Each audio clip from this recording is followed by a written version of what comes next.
So we are now live streaming. Yes. All right. Well, good evening, everybody. I'd like to call the May 18th Franklin Township Board of Supervisors meeting to order at 7 p.m. In attendance is myself, Chairman Gerstnaber, as well as Vice Chairperson Donna D., Supervisors Morris, Johnston, and Dowling.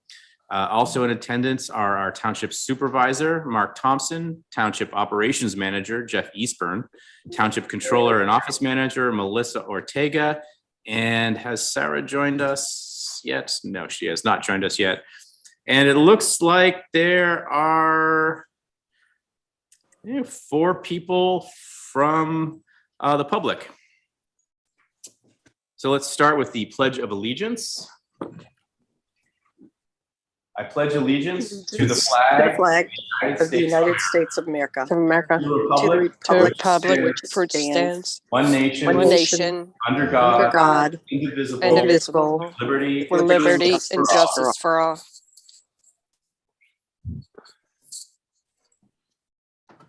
Okay.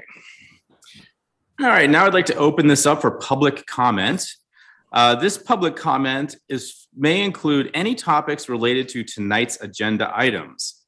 Commenters must state your name and whether you or not you are a resident of the township or a non-resident taxpayer in the township. If you do not identify yourself, your comments will not be included in the official minutes.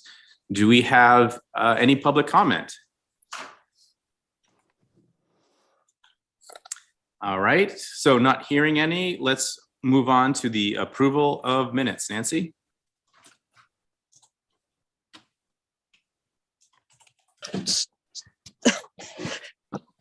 Sorry. Ugh. Okay. There we go. All right. April 2022 Board of Supervisors meeting minutes version 1. I make a motion to approve version 1 of the Board of Supervisors meeting minutes held on April 20th, 2022. Seconded by. I'll second that. Thank you. All in favor say aye. Aye. Aye. Any opposed say nay. Okay, motion carries 5-0. Okay. So next we'll open up for the treasurer's report. So I will give the monthly report of the township financials for the month of April 2022 and year to date. The April 22 treasurer's report, which includes the following disbursements. The general fund with disbursements and transfers of $150,000, $40.50. The Park and Recreation Girl, Fund with Lena. disbursements of $9,406.44. The Open Space Fund with disbursements of $5,857.19. The Capital Reserve Fund with disbursements of $0. The Emergency Services Fund of $0. The Fire Hydrant Fund with disbursements of $2,904.00, leaving a balance in all funds totaling $1,283,000, $77.02. Okay, thank you, Melissa.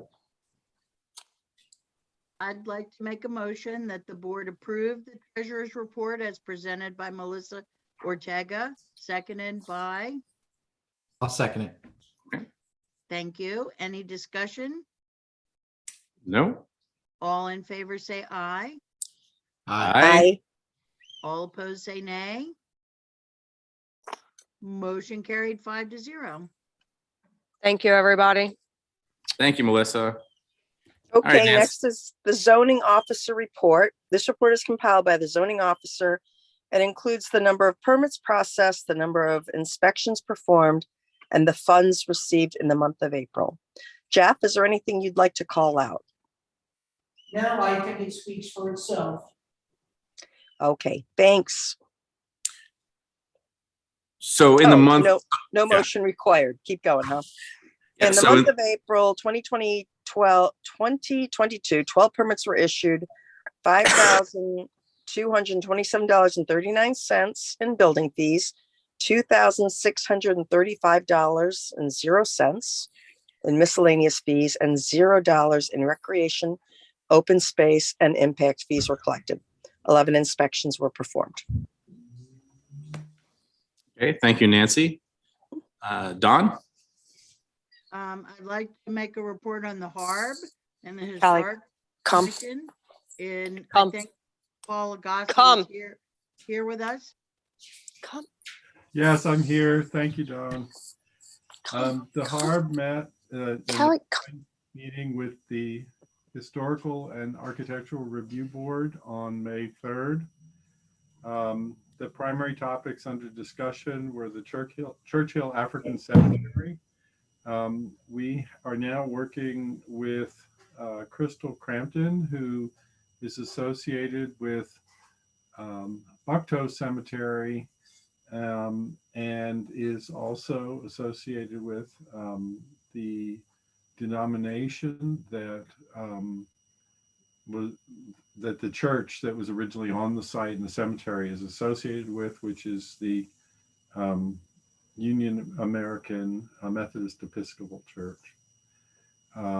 We hope to get started on the cleanup as soon as we can get all the arrangements set down. And we've also finalized the recording of the information that we've been able to obtain so far into a spreadsheet on the cemetery. The other item of particular note to township history that we talked about was that Jack Neal's Kemblesville Elementary recollections are now complete, and I'm in the process of putting them on the Kemblesville history, not Kemblesville, the Franklin Township history website. And when that's done, I'll let Jeff know and put a notice as well on the Facebook page for the Historical Commission.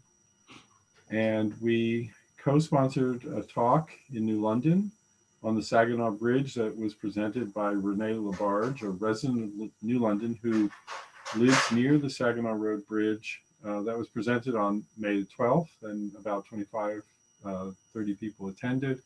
She had extensively documented the rehabilitation of the bridge, which took place over a year's time in 2020, well, much of 2021, not the entire year. And it was an interesting talk and was enjoyed by all. We also briefly talked about the fact that the revisions to the Historic District Ordinance are waiting on review by the Planning Commission, and then we'll go to the supervisors. And finally, we approved our annual report, which will be in front of the supervisors at some point for their acceptance. And that's all. Thank you. Paul, I realize the Camp Bonsall Bridge is gone, and so it's no longer a historic landmark. Have you guys talked at all about that? So we talked a little bit. It's my understanding that there is interest in trying to reconstruct it. The existing bridge was in fact rebuilt in the 1880s. The original bridge was even older than that. But I don't have any personal knowledge of the situation. I've just, because that's really involves New London and Elk. I'm not even sure. I've heard said that it was a local bridge, but I honestly don't know whether that's a PennDOT bridge or not. And, that's sort of out of the township. So it's not really something I've been focused on, to be honest. Yep, understood. Well, Jeff, if anybody ever learns anything, just, maybe share it. I'm sure all the public is curious. And just as I'd point out, not all there's another covered bridge over the Elk Creek that I've forgotten the road specifically, but one of them managed to survive. I believe that was Might be Glen Road. yeah. So at least we've got one survivor out of that. It's a problem. There used to be many covered bridges in Chester County. Yeah, Now they're under 20. yeah. Thank you. You're welcome.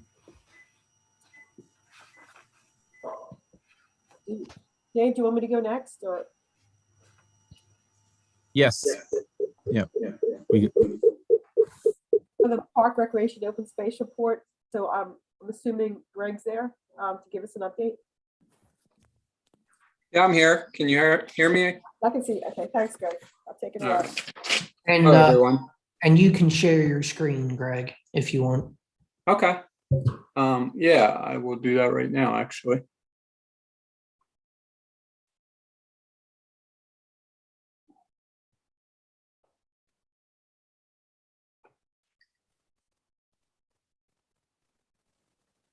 All right.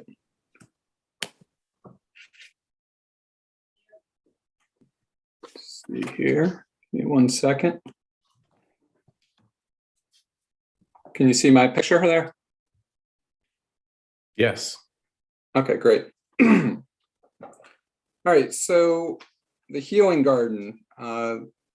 Finally, the phase 1 has been completed.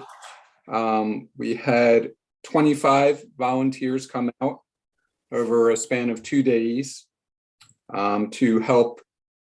First, we weeded, then we installed all the new plants. We added mulch and watered the plants as well. I'll just flip through some of the pictures. So this was the first day of the weeding / installation.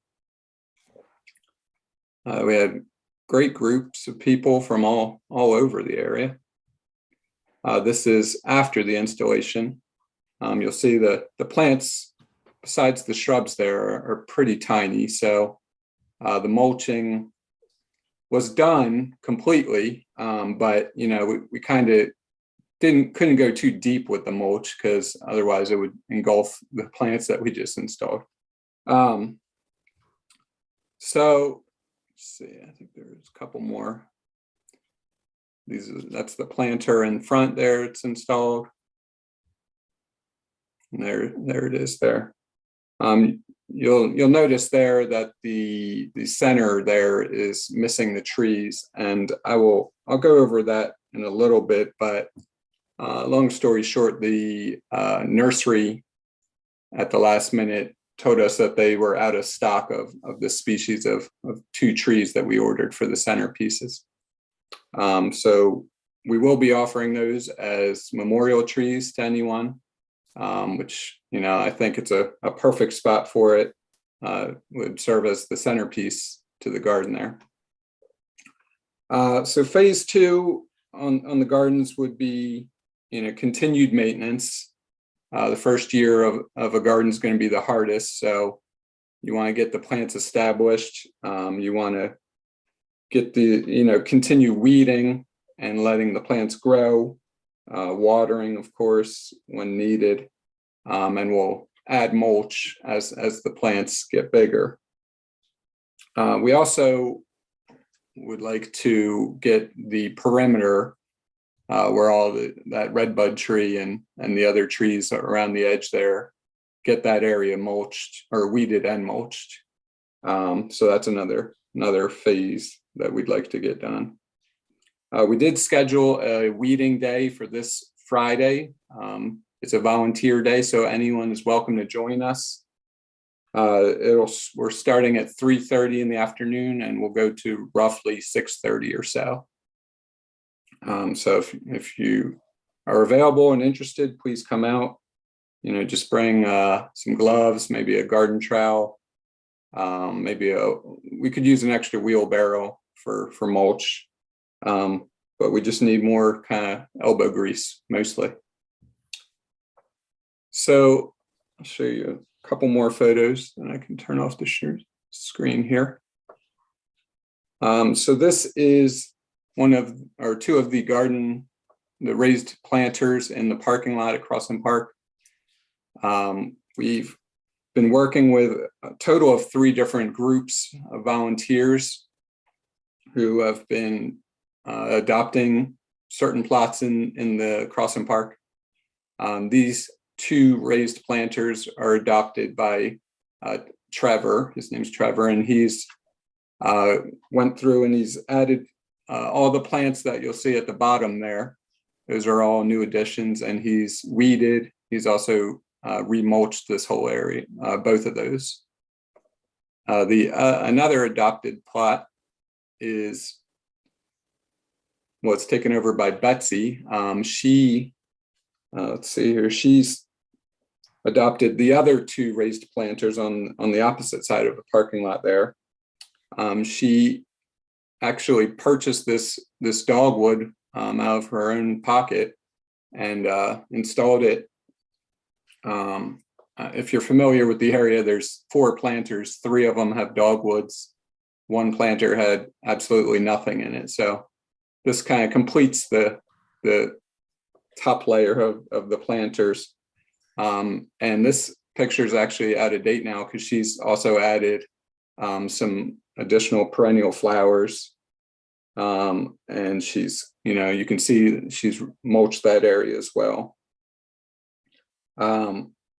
The other garden plot adopter, Noelle and her family, I shared that last time. So she's taken over one of the plots further down in the park. But I shared the photos on that last time. So let's see here. If I can turn off this, I'll stop broadcasting here. And I can move on. Greg, are there a lot more planters to adopt available, or that's it? So there's no more planters to adopt. There are garden plots in the park. There's, I believe, a total of 4. So there's 3 more plots available. Yeah, so one of them would need a little more care than the other 2. 2 of them are pretty shaded and pretty mature, like grown in with what's already there. But yeah, there's more available for sure, if you know anyone. Greg, are you considering the perimeter adoptable as well, or? Of the healing garden? Yeah, the outside. I mean, if somebody's interested, I definitely wouldn't have a problem with it. But it's all in that area is pretty mature, smaller trees and shrubs. So really, I mean, it would need weeding. It definitely needs weeding. Definitely needs mulching. If you're adding more plants, you could definitely add more stuff, but there's not a ton of space, and it's pretty shaded under a lot of those spots. You know what the bushes are? If you're looking at Betsy's tree, the bushes that are behind that, do you know what those are? They look like they need some care, but I didn't know Which what ones kind are of- which ones are you referring to? If you look at Betsy's tree, the slide you had about Betsy's tree, the perimeter thing you had behind that. I didn't hear. If you're looking at what? You broke up there. Betsy's tree.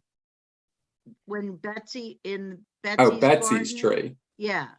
Uh-huh. If you look behind that, do you know what bushes those are? What kind of bushes those are? Yes, those are, I think it's Virginia Sweet Spire, like by the Oh. tennis courts there. Yeah, Okay. okay. Yeah, I those. I didn't want to go in there and do anything until I knew what I was gonna work with. Yeah, you're welcome to get in there. I'll tell you, I've been in there. There was a ton of Oriental bittersweet vines that I was cutting out of there. There's still more left in there. There's also a bunch of thistle that's popping up all around it, which would Okay. need to be kind of dug out. But yeah, Okay. the little shrub in there, hopefully it'll slowly do better. It's kind of Yeah. sad looking. Well, I figured if I went in and trimmed it, I'm gonna try to come over on Friday afternoon. So that was one of the spots I was looking at. Okay, yeah, we can look at it together if you want. Sounds great. All right, cool. All right, so that was it on those topics. So next, happy to announce that we've received notification that the Dockstader Foundation will be rewarding us slightly more than the fully requested amount for the tree planting grant. The total we asked for in the grant was $6,850. The total they're awarding us is $7,000. So I think they just kind of rounded up. So that's awesome news. The tree planting, if you don't recall, it was to do 600 trees between 3 different areas, between Franklin Preserve and Crossing Park. And it's going to do, they give you up to a year from once you get the award to do the installation, and we are aiming to do a fall installation, which is considered the best time to put trees in the ground. There is going to be a grant reception that I was just told about today that is going to be held at Cheslin Preserve, which is a natural lands property located in Coatesville. It's going to be on June 16th at 3 o'clock. And I hope to attend it. They said, you know, other people could attend. So if anyone else is interested, be happy to have you join me. So yeah, that's that for the tree planting. Memorial trees, not too many updates there. We did have one memorial tree added this spring over on the south side of the tennis courts by that newly installed meadow. We do have another one scheduled for planting this Friday. And I'll reiterate it again, there's 2 fantastic spots available right in the center of the healing garden. With those 2 trees, it would have to be, I mean, we could discuss it with anyone who's interested, but it would have to be smaller size trees. We don't want to put anything giant in there that's going to shade out the entire garden eventually.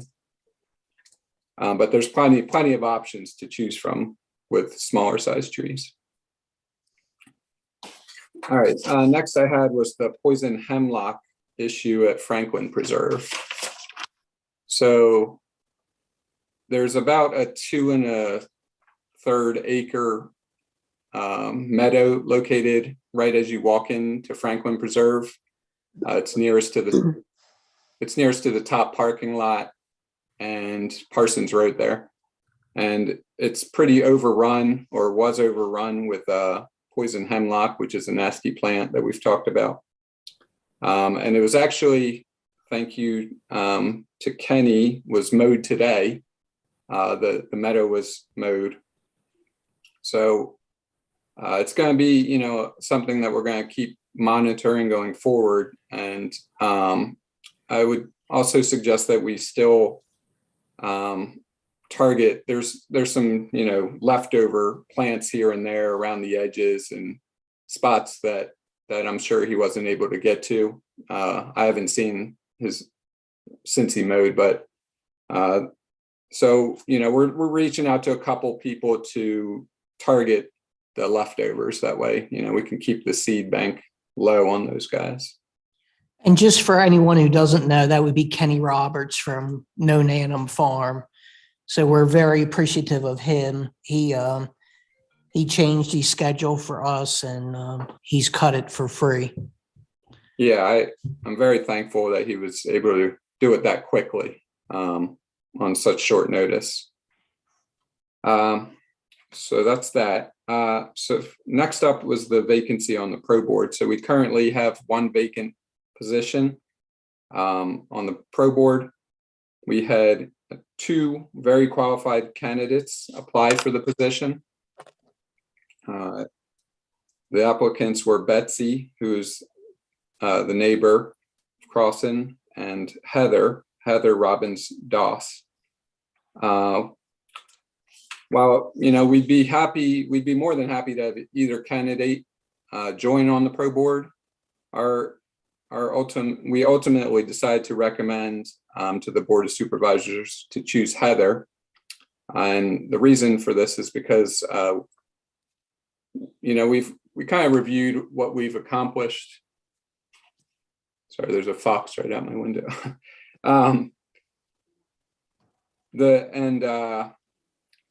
We've done a good amount with the parks and the recreation portion of our group. And we'd kind of like to support more of the open space, the third term in our label, the open space projects. And Heather seemed to show a strong interest in protecting open space in Franklin Township.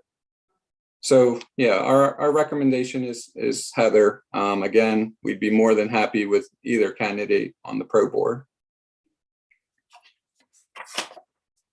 Next up, I had, yes.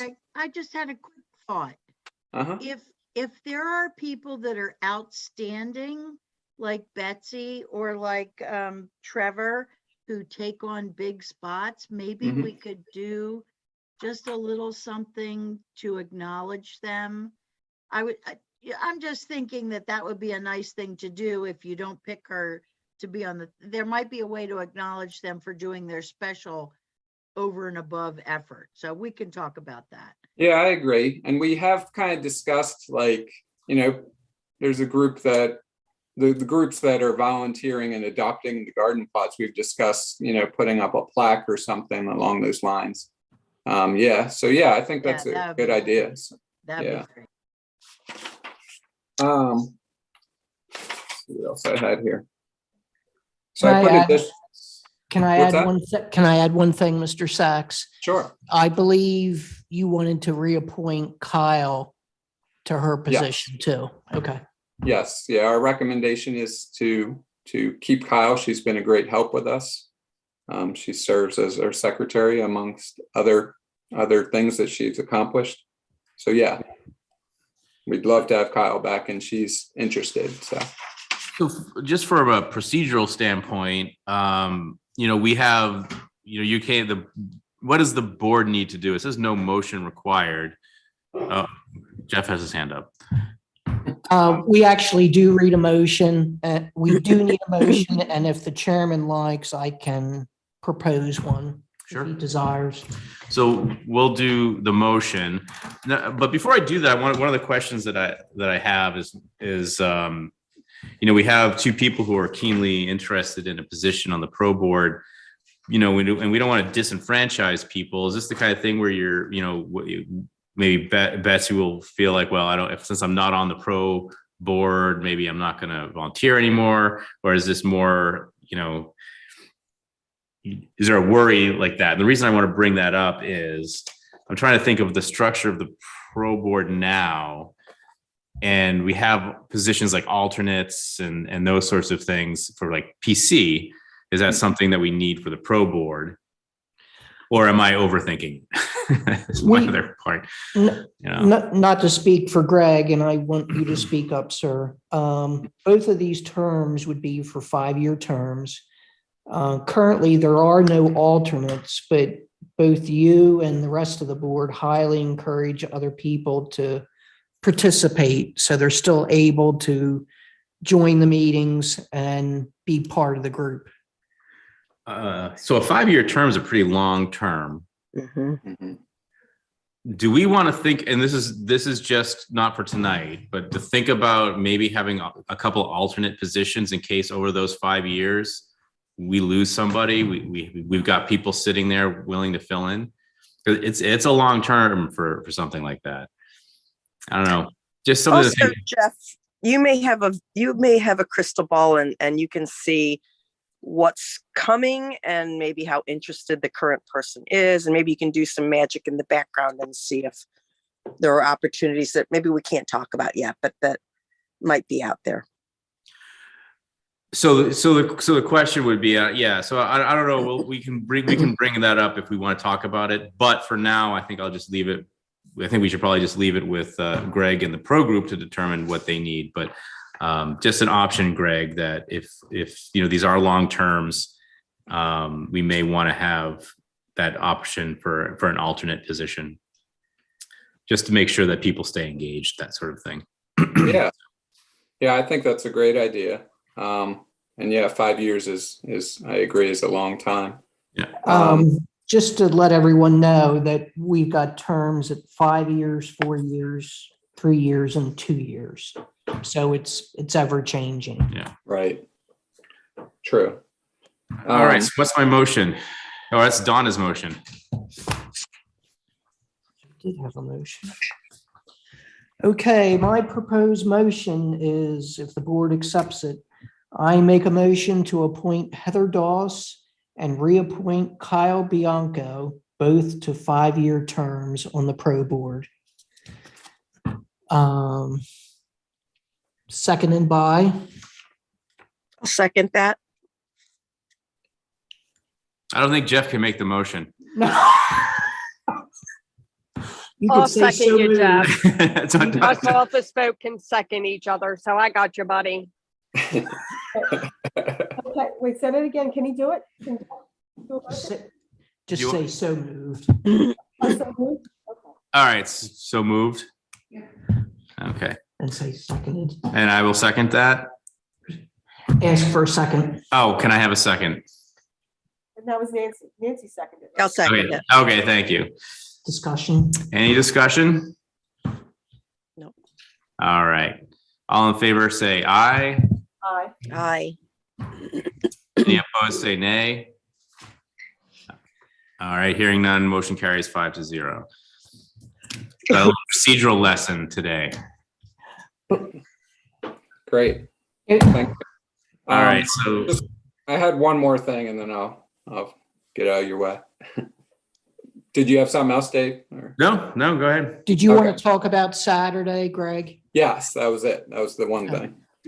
So this, well, let me back up. So there was an excess of trees from the tree installation done at the Keene property. So this Saturday, we kind of rushed to schedule a impromptu tree planting. We're going to supplement the trees down in the Franklin Preserve area that already had a tree planting and are still missing a bunch of spots. There's plenty of spots to fit them in.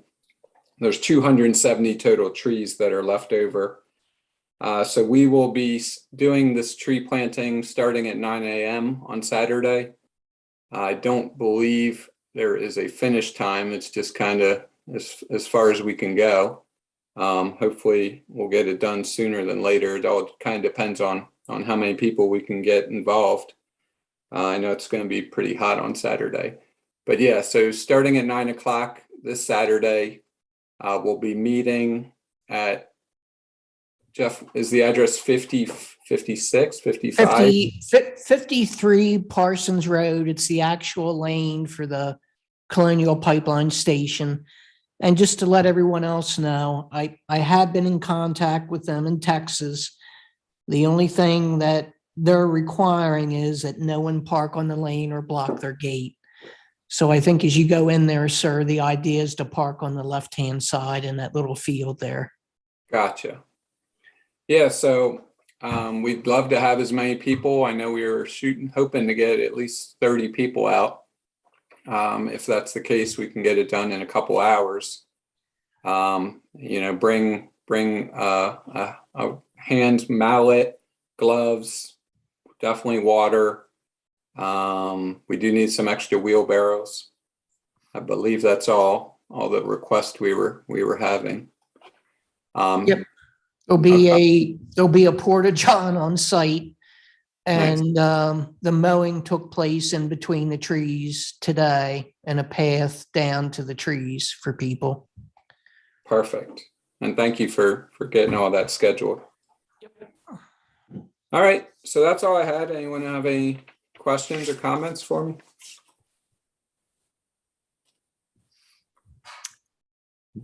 I don't think so. All right. Thank you, Greg. Yep. Thanks so much to you and the pro team, Greg. Great work. Yep. Oh, yeah, so is Ron Reagan here to talk about the road Yes, program? yes. Okay. I think we have one more thing first. We have the office plannings. Jeff's gonna give an update in this. Oh, You get the agenda? very well. I was jumping ahead to Mr. Reagan there. I apologize. No problem. We'll get there. Both Donna And Greg Sachs and I met just recently to talk about additional plantings here at the office. They involve red pines, inkberry bushes, rhododendrons, and white pines. And as I remember, Donna, 2 red cedars. So I'm getting prices from Watercrest Nursery out of West Grove, and then Leon's Garden World. They're the 2 that had responded to me. And the pricing I've asked for is for them to drop the plants off, and different scenarios with them planting either a portion of it or all of it. So we should be getting that in the next couple of days, and then we can move forward, hopefully, before it gets too hot. Thanks, Jeff. Okay.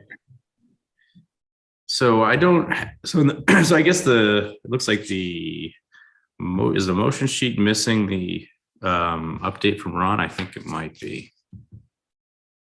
I'm It not might sure be- the it- item to approve the new titles to post those. Yeah, Well- there's on the agenda, the motion sheet isn't matched up. There's one thing that's on the agenda that's not on the motion sheet. So those of us who follow the motion sheet are a little confused. So why don't we do this? Let's go do Paul Agassi's Planning Commission update, and then we'll do Ron Reagan. Okay. So Paul, you're still with us? Yes, I'm still here. Thank you. Can you provide us with the latest Planning Commission update? Well, yes, so I'm providing you with an update on the meeting on May 5th. Where were 3 separate items essentially on the agenda. William Hutchings presented a sketch plan which had been reviewed by Pete Eisenbrown for a proposed building of about 49,000 square feet of flex space and associated parking and drives, which would be located on roughly 6 acres in the light industrial zoning district on 896. Currently, Mr. Hutchings anticipates having 3 bays in the building and 3 tenants, but he's still in an exploratory phase. There were some issues raised and comments from Mr. Eisenbrown and members of the PC, many of which related to the possible zoning complications that can arise due to potentially different natures of a range of tenants in a flex building. In any case, he's still exploring the project, and people might be interested, so he'll probably be back later. It wasn't clear when. In terms of the comprehensive plan, the review, there were 2 elements. Solicitor Mark Thompson attended the meeting to discuss questions that had arisen about the nature of a township official map in conjunction with some aspects of recommendations that the Comprehensive Planning Task Force had made. And he discussed various aspects of this should the township decide to adopt one. The PC more generally reviewed chapters 6, 7, and 8 and their associated maps, and made relatively few minor changes. The remaining sections of the plan and more complicated language changes were the subject of the meeting last night, which I'm not doing a report on. And I see that the agenda calls for a path forward, and I think, Jeff, you're better positioned to provide information on that than I am. Well, it's hoped at the June Planning Commission meeting that the Planning Commission will vote to approve to move the comprehensive plan draft on to the Board of Supervisors for their review. So I don't know whether you want to or not, Paul, if you want to give a brief update about last night or not, or if you want Donna to do it or not. It's up to you, sir. Well, you may recall that I was falling asleep and had blindingly blanked out my screen, so that cannot be viewed by most members who are attending. And so I don't know how long the net went, but I was not there after about 10:15, I think was when I decided I really had to beg out. I had an early day that day, in my defense, and it was a long meeting.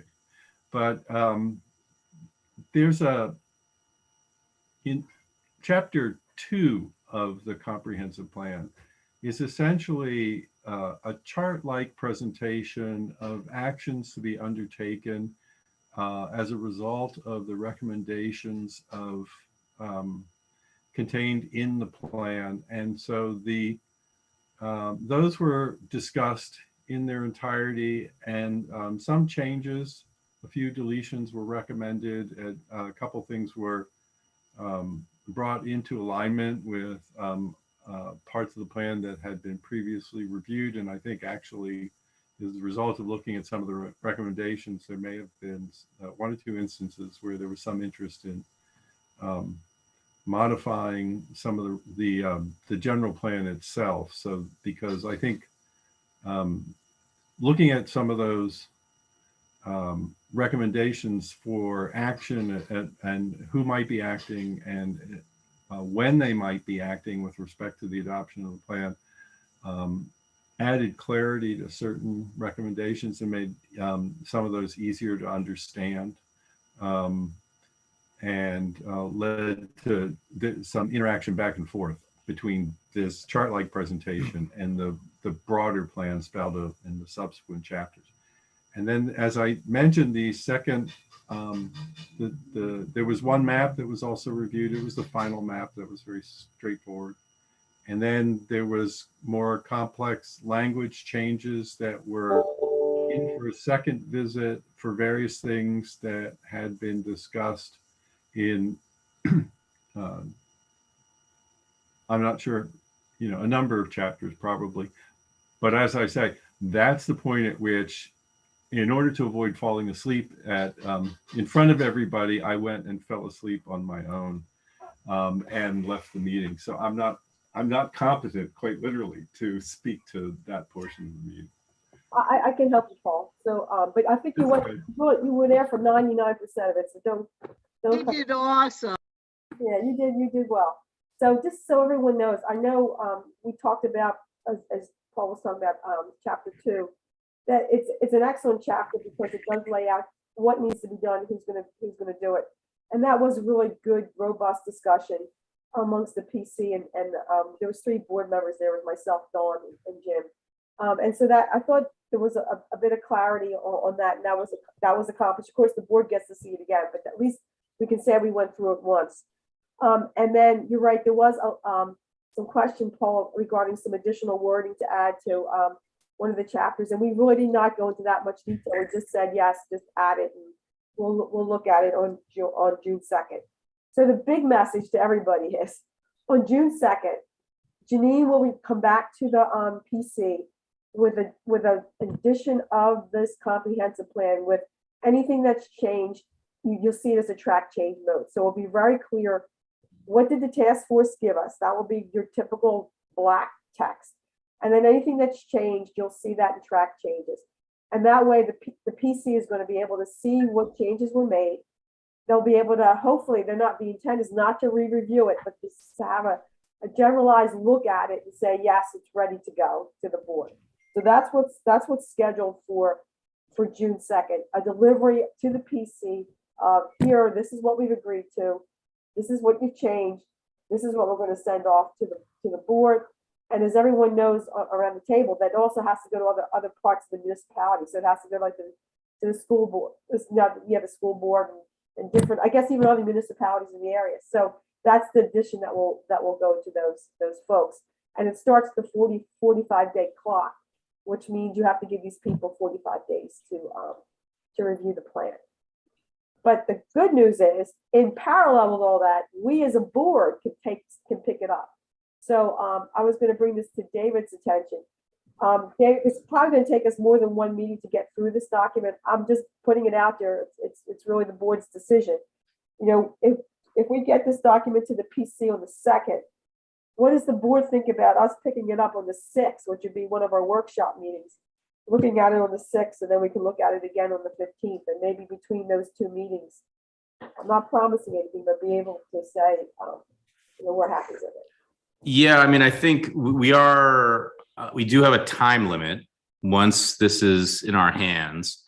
With the workshop meeting, I think the board, we can all just generally agree to do that. But I don't have a problem with it. I think it's an appropriate thing because the final decision will be at the Board of Supervisors meeting. Right. So this workshop meeting is designed for this kind of discussion, right? So I'm okay with it as long as we're not finalizing the document at the workshop meeting. So we can bring it to the board. And we're very clear with the public that we're going to be talking about this, that they know to come to this meeting. And that's So, sorry. I would like to say, I have walked through this the whole year. I watched it being processed with the committee. I've watched it being processed through the planning commission. There has been so much work, and I think we should be so proud of what's been done. Everybody's worked so hard on this. I think we will be close to being happy with it. Yeah, I agree. I don't think it's going to be a too long of a putt, but it's a big document. So I think we're going to end up having to take some It time to is a study big through it. document. But I agree with you, Don. I think that this team has done an amazing job getting it to a nice, concise document. So, yeah. So I think the question is, do we want to have this in front of us at the workshop meeting? Maybe the easiest way to do this is there anyone against having this discussion at the workshop meeting? you mean for us to be there? This is our workshop meeting. Yeah. What's the board's workshop meeting? Well, that's fine. Yeah. My only question is, and I think it's just going to be quicker, and I think Janine's already planned that, but can we see both the original and the changes so that we can quickly say yes, yes, yes, or Yeah, that's what Why did Donna that just happen? described. Yeah, Don explained that well. The other thing, Dave, I wanted to ask is this going to be posted on the website so the public can see it before we approve it or during? Yes, it'll be available on the website. So the public should be able to see it. I believe they'll see the tracks changes. So when we have our board workshop meeting, the public will have seen the track changes. And we'll be able to work on it then. We'll have an agenda posted, so everything will be above board and public. So Advertise it. and advertised, yeah. Yeah, it's a good point. We'll advertise it. So I'm okay with it. Sounds like the rest of the board seems like this is an okay path forward. So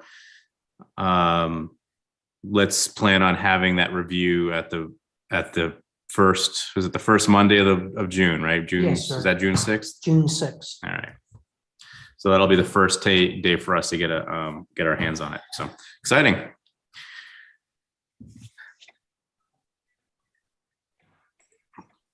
All right. So I guess that was the path forward. So before we go on to business, we have Ron Reagan here to talk about the road program and give us a quick update. Ron, do you need to share your screen? You can do it. I do, but if I may, can you hear me okay? Yep, you I can share. apologize. I've tried several times to turn my video on and it keeps telling me that it doesn't recognize my camera. It's funny, my computer uses my camera as an ID to log me on every morning. So I don't know what to do. If I may, on the covered bridges, I can add some information to that. If I may, I'm township engineer in New London, so I do have some insight on some things with those. Go ahead. yes, thank you, Ron. Yeah, Camp Bonsall, when it washed away, it is a county bridge. The county was working on doing a rehab to that bridge. And they had a design, I would say it was probably an 80%, 90% complete rehab design. And they were getting some funding from PennDOT for that. So when the bridge washed out, there was no longer a need to do a rehabilitation of the bridge. It was needed a need to do a replacement. And New London and Elk Township, which are on either end of the bridge, were concerned that they were going to want to come in and put something in like they did at Saginaw. And I don't know if you've been across Saginaw or not. It's like a modern day one-lane steel bridge. Right. So we didn't want that. And we did meet with Jan Bowers. And Jan agreed that she thought it was a good idea to keep it a covered bridge. And she has gotten approval from the county commissioners to put it back the way basically it was before it washed out. PennDOT has agreed to give them the funding that they would have gotten for the rehab plus some money. So they have the funding to build it back. It's just a matter of finishing the design because they had a design for rehab, not a rebuild. So now they've got to do a rebuild and then construct it. So I don't know that it's going to be back for a couple of years, but it should be back the way it was. That is, The other one, there's another covered bridge just upstream from that on Kings Row Road. That also goes from New London Township into Elk Township. There was a question about another bridge over there, so I just wanted to give you an update on that. Okay. Thanks, Ron. Any Thank questions on you. that I can answer, but that's what I know. that's fantastic news. And that's the most I've heard from anyone. So thank you so much. You're welcome. I love that bridge. Hey, Ron, do you know, was there ever mentioned like a time frame, at least a general time frame of when they would start it and finish it?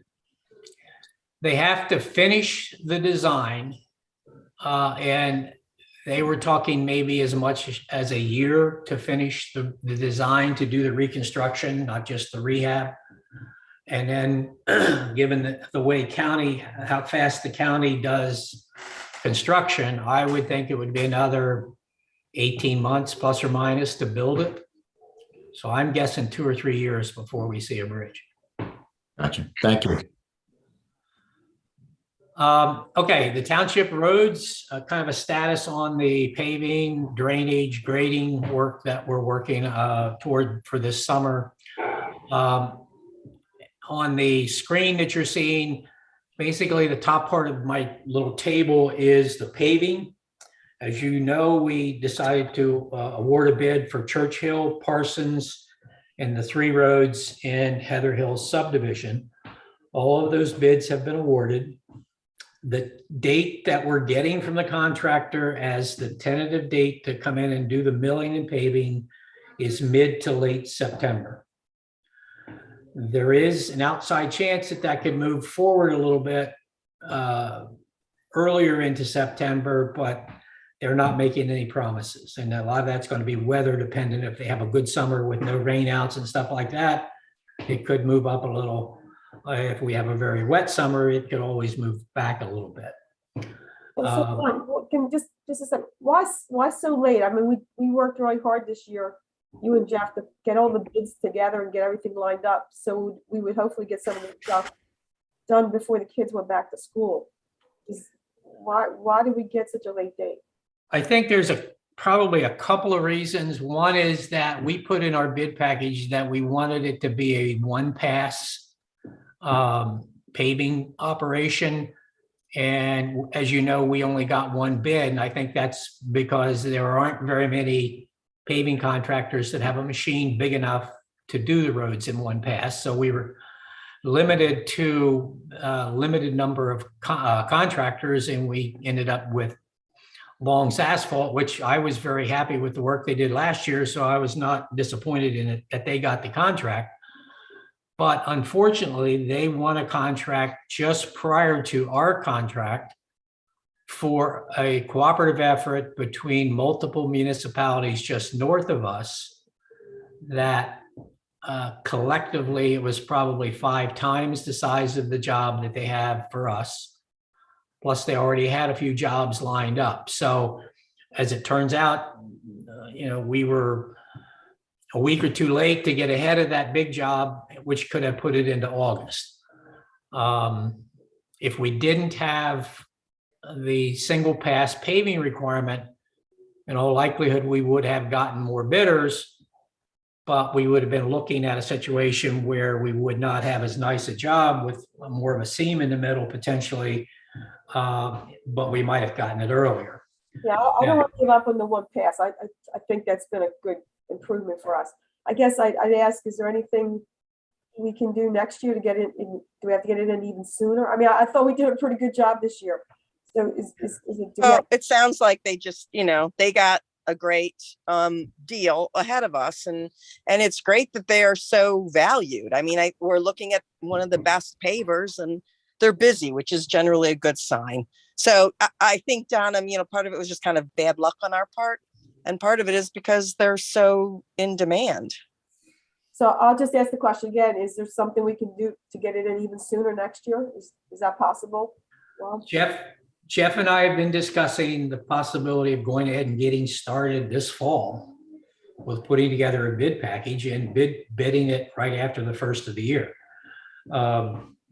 So, that way we're going to be in very early and hopefully be able to get work done during July and August as opposed to, September, early October. Now, this year, Donna, the key, we've got some drainage work that we want to do. Right. And the other thing that's been difficult to get scheduled is we need surveying to be able to design the drainage work that we need.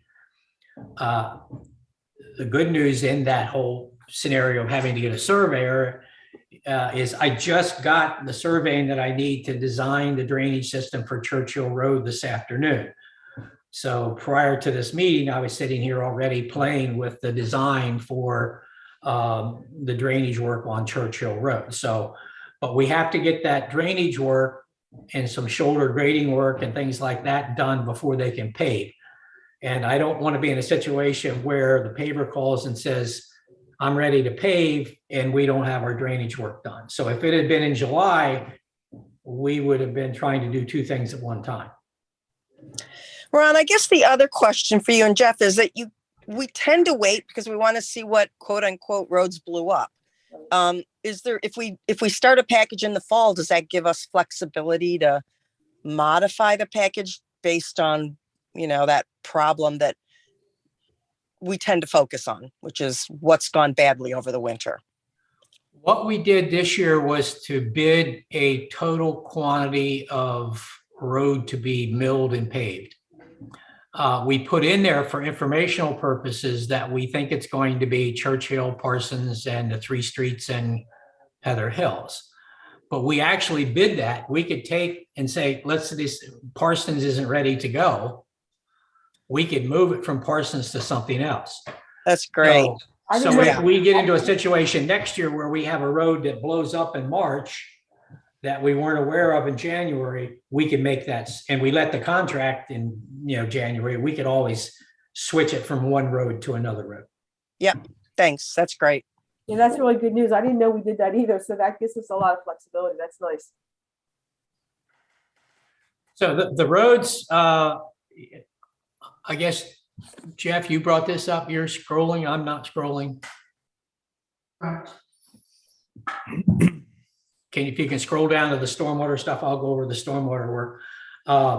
So in addition to paving those roads that we just talked about, the 2 roads and the streets in the Heather Hills, we're doing drainage work. Churchill, I talked about a little bit. That's primarily going to be inlets, pipes, swale work to safely get that water down the side of the road into inlets, into pipes, and down into a cross pipe away from the road in that intersection with Creek Road. And I had in here that I was waiting on the survey report because this spreadsheet was done before, like at 4 o'clock, I got the survey report. And so we're able to move forward with starting to do the calculations for that.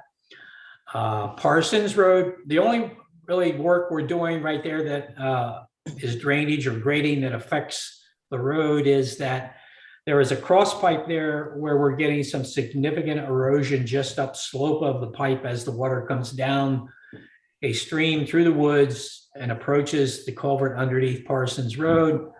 It's a pretty severe drop off and some pretty severe erosion. So we needed that surveyed so we can do that erosion. It would be nice to be able to do that work because some of the work will be done by having a machine set on the pavement and reach out and do the work. I would rather not have a machine sitting on a newly blacktopped road. So we like to be able to do that as well. But it's a small area, small job. It's probably a couple of days worth of work. It's not a major project.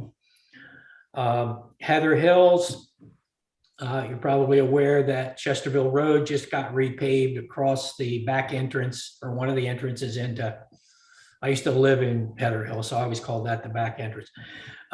Anyway, where Heather Hills Drives comes out onto Chesterville, there's a really bad sight distance looking to the left.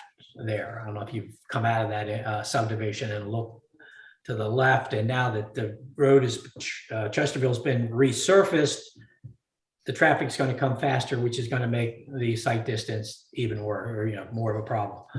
We're going to grade that bank back so we have a better sight distance. So I need survey work so I can lay out what the proposed contours should be.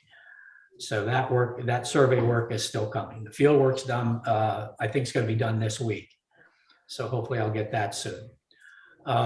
So that's it as far as the roads that we're paving this year. So those are the ones that are real critical that we get done before we're going to pave in September, or if we get lucky, August, if we don't get lucky, early October.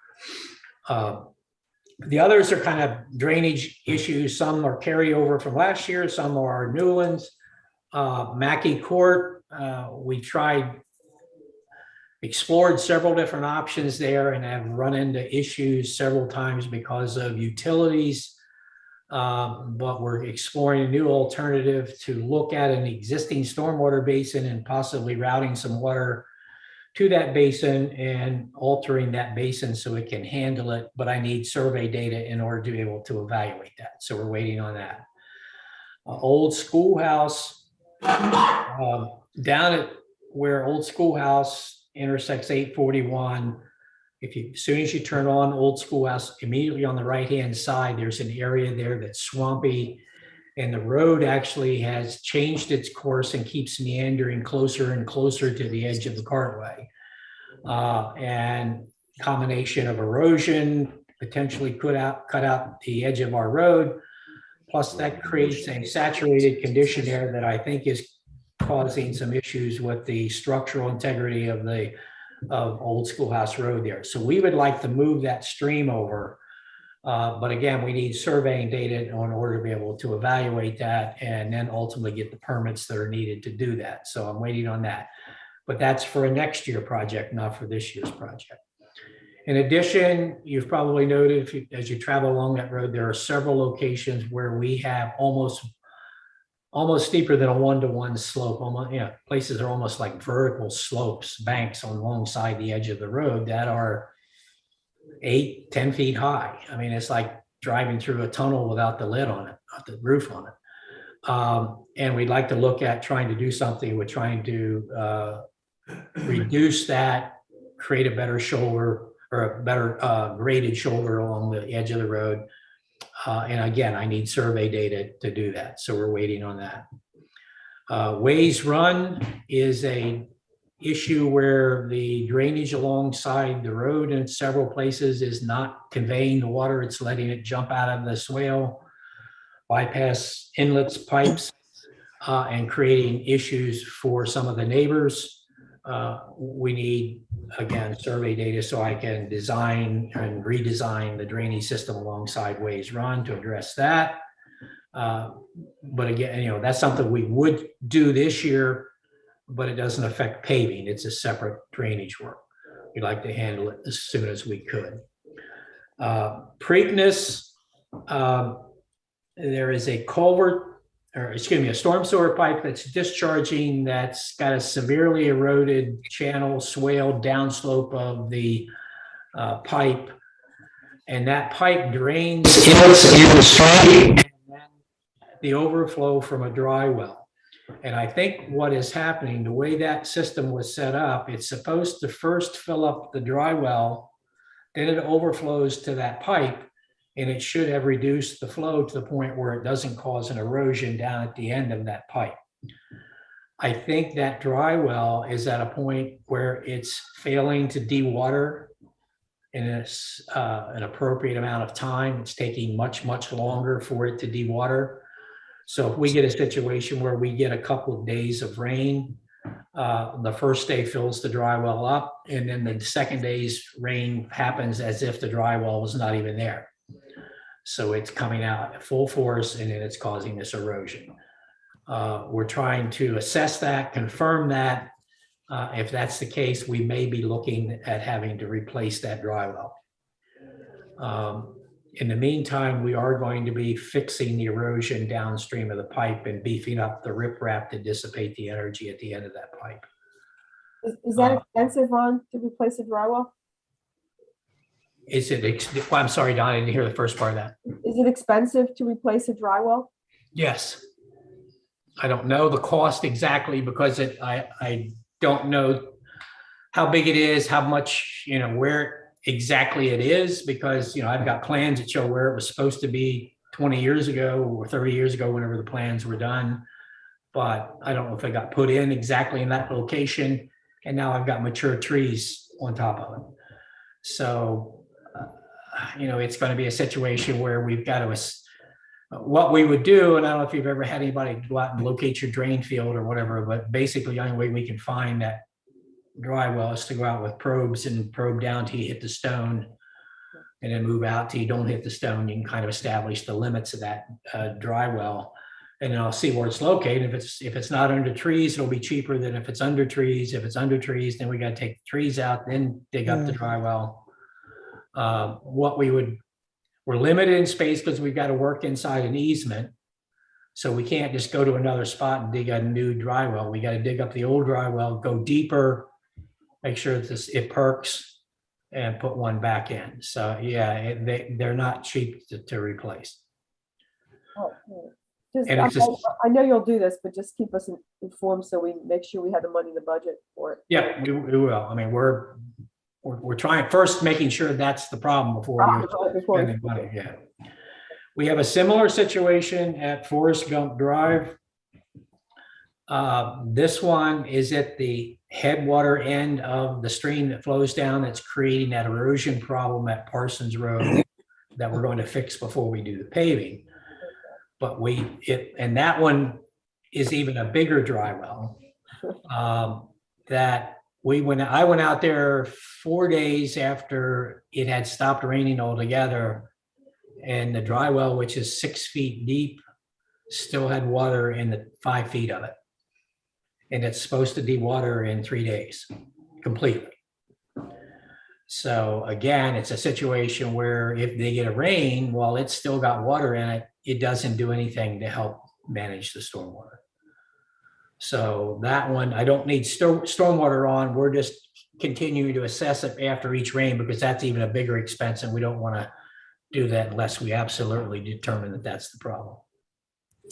I think the bottom one is John Hancock, which we already fixed. We had a sinkhole that created, was reported a few weeks ago to us at an inlet. And it turned out it was a leaking joint around where the pipe goes into the inlet box. So we dug it up, basically poured a concrete collar around where the pipe goes into the joint to seal it up, backfilled the hole with stone.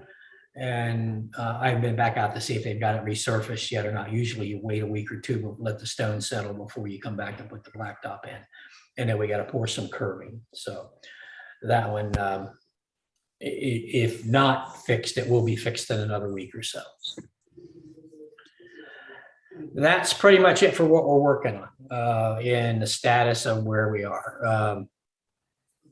I'm really happy that I got the surveying in for Churchill, because that's the biggest drainage project that we've got that impacts the paving. And now I think we're in pretty good shape, because I should have the line done in a couple of weeks, and we can get it bid and get somebody out there working in July or end August to finish that up. Ron, are these dry well problems a condition of age, or, were they working for years and then now they're, getting older and that's why they're having problems? Or is it an original engineering problem? Like it wasn't big enough? Or we don't know. I think it's kind of a combination. I mean, these dry wells have some age on them. Yeah. I don't know at the time that they were designed that they put in what is considered normal practice today in terms of pre-water quality inlets or things that help flush out sediment and stuff that would get into them and clog them. I don't know that they did that as well as they do today, or that it's required to do it as well as it's done today. So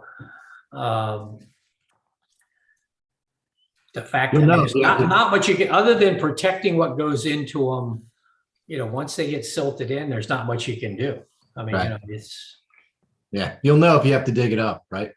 Now, Yes. we talked about trying to do some stuff early and coming up with kind of a preemptive plan for paving.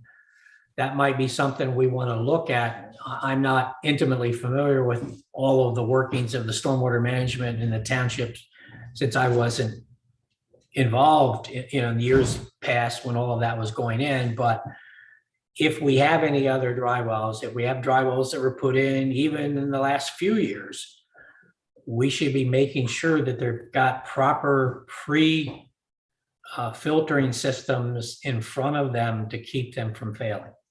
To try to keep the water, I mean, just like your septic system, I don't know if old days you put one tank in and had this hopefully working baffle inside of it to help keep the solids and all that kind of stuff from going out into your drain field. Well, now you've got larger chambers. You've got, most of them are either a dual tank or you have two tanks. So you're doing a lot to help keep those solids and that stuff that clogs your drain field from getting in the drain field. Stormwater needs to be handled the same way. We need to have stuff in front of that dry well to make sure that it's not getting clogged up. Right. Ron, is there any correlation? I know that there are probably 3 or 4 new houses on that road. Does that affect it at all? And is that something we should look at when houses are getting built? We are looking at the original subdivision that if you go in Forest Gump, it's the houses to the right. And there's a bunch of new houses to the left. Mm-hmm. The new houses to the left were done more recently and done under an NPDS permit, so had a little bit more scrutiny in terms of it had a review by the township, it had a review by the conservation district. But those all have dry wells that just capture the roof area and the primarily the driveway turnarounds in the driveways. You get more debris and the silt and things that will clog a dry well, entering a dry well from pervious areas than you do from impervious areas. And all of those that went in that subdivision do have water quality inlets in front of the dry wells to help filter that stuff out. Okay. I don't know that happened in the larger one. The larger one captures runoff. That whole subdivision is the stormwater is managed by 3 dry wells. So all of the stormwater runoff from that subdivision drains to one of those 3 dry wells. The grass area, if they have landscape, gardens, driveways, rooftops, all that stuff drains to that dry well. So it's a little bit of a different animal, but plus they're much older. Those dry wells. Right. Well, kind of along similar lines, how are things going with the new Wilkinson houses off 841? Is that something that's been monitored? And because sometimes that water does seem to clog up at the inlet and then it runs over 841 that's where we've gotten that deep erosion on the side of 841. It might be a good idea. Go ahead, Jeff. I'm sorry. I apologize, sir. That development falls under LTL Consultants, not that Ron can't comment on it. Just to remind the board that Pete and I had an on-site meeting with the developer, Mr. Bill Romanelli, and members of PennDOT to see what we need to do for a checklist and hopefully move towards dedication of that road to the township. So they certainly have more work out there to do.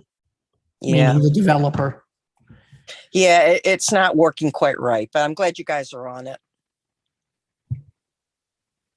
Finally, guys, I know I can't remember what roads you're looking at for next year, but I was biking on Kimbalot and it feels like it's crumbling right under your wheels. I don't know if you've looked at it lately, but it might be worth the drive over there.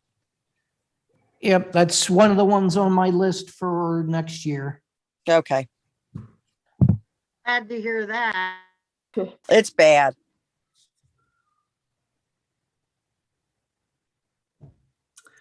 That's all I have, unless you have questions for me.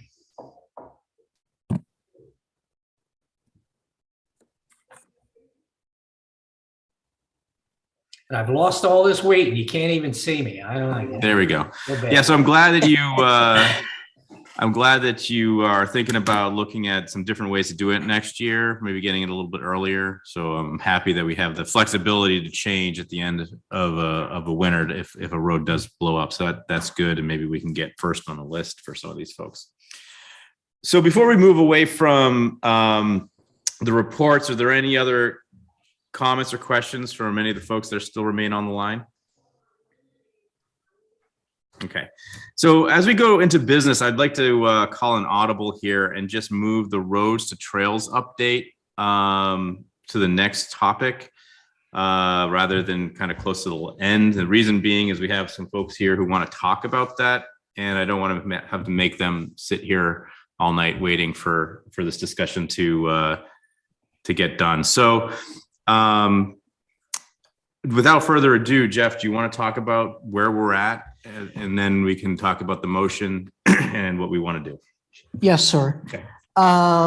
This has kind of been a fluid topic here. To start on Mount Olivet Road first, I'd received a phone call from Janet Bowers on Friday afternoon asking that we delay designating Mount Olivet Road as a trail until our July meeting. And the reason being is they had some scheduling conflicts on their end. But I am happy to report the county has been out repairing the bridge. And Ron and I went out, I think the day before last, and we were both happy with what we saw and were pleased. So that's good news, I feel. The way this had been done, and Mark Thompson can chime in where if I get this wrong, we had, or he had done an advertisement proposing to designate Mount Olivet Road and Franklin Road as a trail. Since we're going to be helping the county out and postponing Mount Olivet, Mark had said, based on the advertisement, that we could move ahead and do Franklin Road. And I'm going to try and bring up a map here. Can everyone see that? Can everyone see the map? Not yet. No, not yet. You just need to share. There you go. It's coming. So before I go any further, I'm happy to introduce Mr. Snow, who lives at 16 Franklin Road. And if you can see my mouse, his parcel is right here.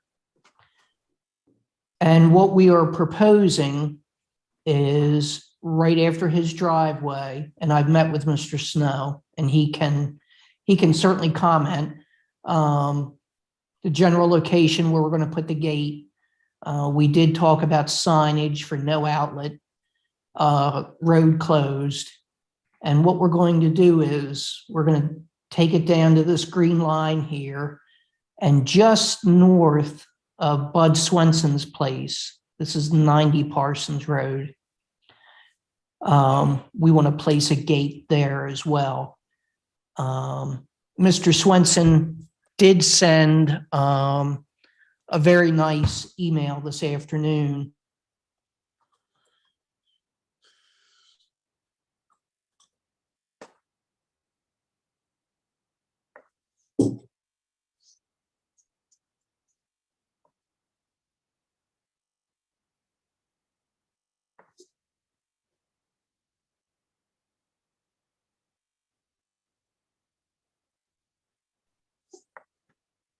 Jeff, are you okay? We went quiet. Yeah, Jeff, I don't know if your mic went off or what. We can't hear you. I don't know if Jeff is having the problem I had when we had the historical commission meeting, and I was in the office using Jeff's computer, but his computer froze at one point and we had to reboot. So if Jeff is having the same problem, then he'll be able to resolve it by rejoining the meeting, possibly by rebooting his computer before he joins the meeting. If I understand what's going on correctly. I see they're back. I think either way, we just have to sit quietly, right, and wait. Is that? I don't think you have a lot of choice. Everything just imploded here. Ah, yes. Yeah. I apologize. Can everyone hear us now? Yeah, Okay. Jeff, can I ask Um, you a question? It's off topic, but only, did your computer freeze up on you? It did, and it decided to reboot on its own. Yeah, so this is similar than what happened to me. So maybe there's something going on that need to be looked at. This happened during our historical commission meeting. But the rest of the meeting continues uninterrupted. So, you know, at least everyone else doesn't get kicked off. Good. So I don't know what everyone heard the last thing, but I received a very nice email from Bud Swenson this afternoon, supportive of us turning Franklin Road, that portion, into a trail. Now I've lost my map. That's all right. I can share my screen. Okay.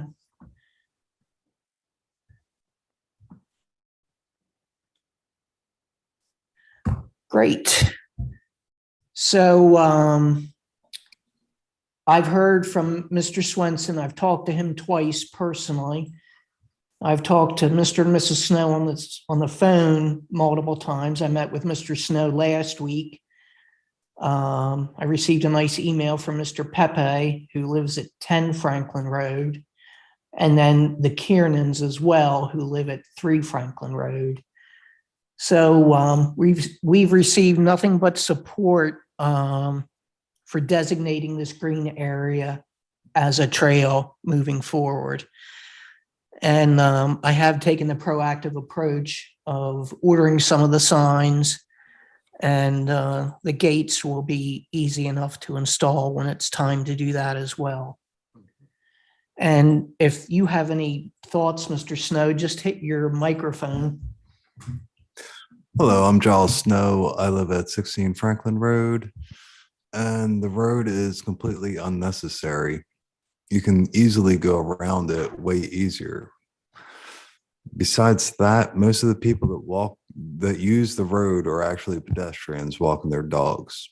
The people that do use the road are usually FedEx and Amazon trucks going over the speed limit, kids that go down there and drink and do drugs, among other things, leave trash, people going down there to drop off deer carcasses, construction materials, tires, and quite frankly, it's me and my neighbors that go down there and clean it up.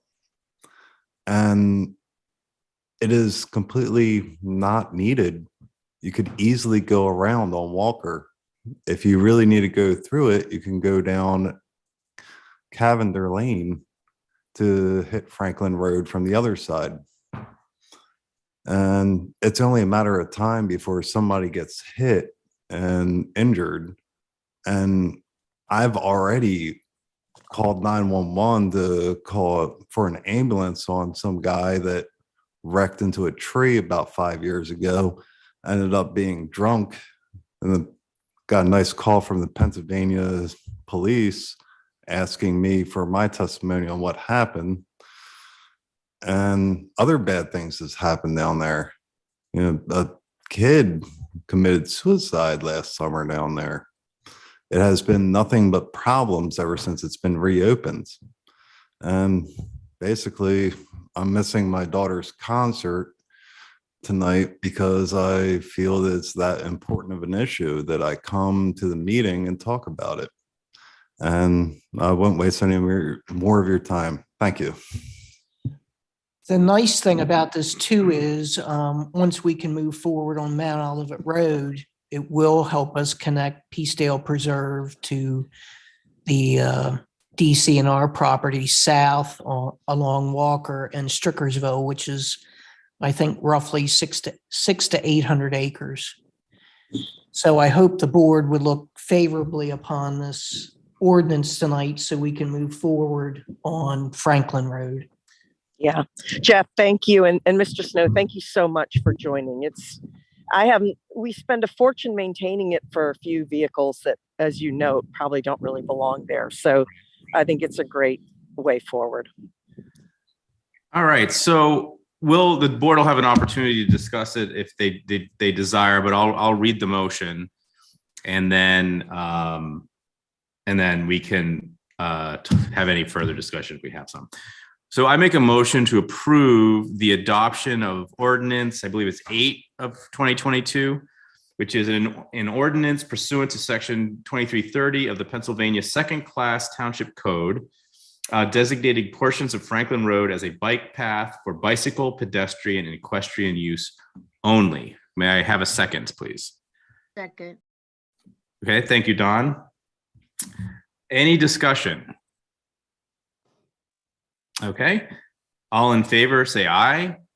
Aye. Aye. Any opposed, say nay. Okay, motion carries 5-0. We have closed Franklin Road. All right, thank you. Appreciate you coming out. I appreciate Mr. Snow. I live down on Peacedale Road, so I completely agree with you, and I'm so happy you've stepped forward. Thank you, Don.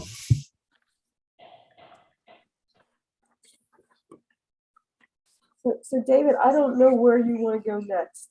So I'll just go right back to the top of business and go to the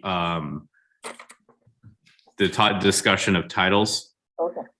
But before we do that, the question that I had to Jeff was, what's the next steps on closing the road? Like, you put signs up and whatnot, but. Correct. In the ordinance, I believe it says within the next 5 days.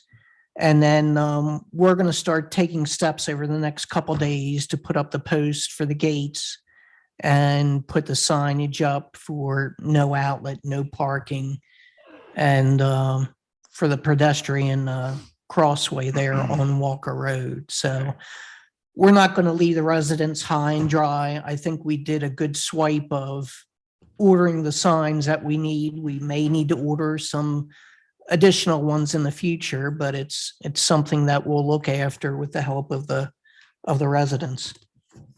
Okay, thank you.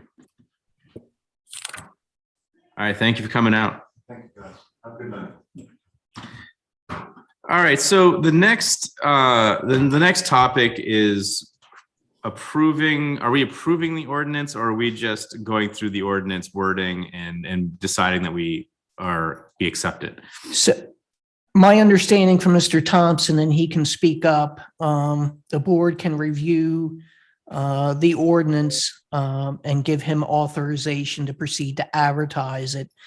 Mr. Thompson did send it in last week, and I had a chance to review it with Melissa Ortega.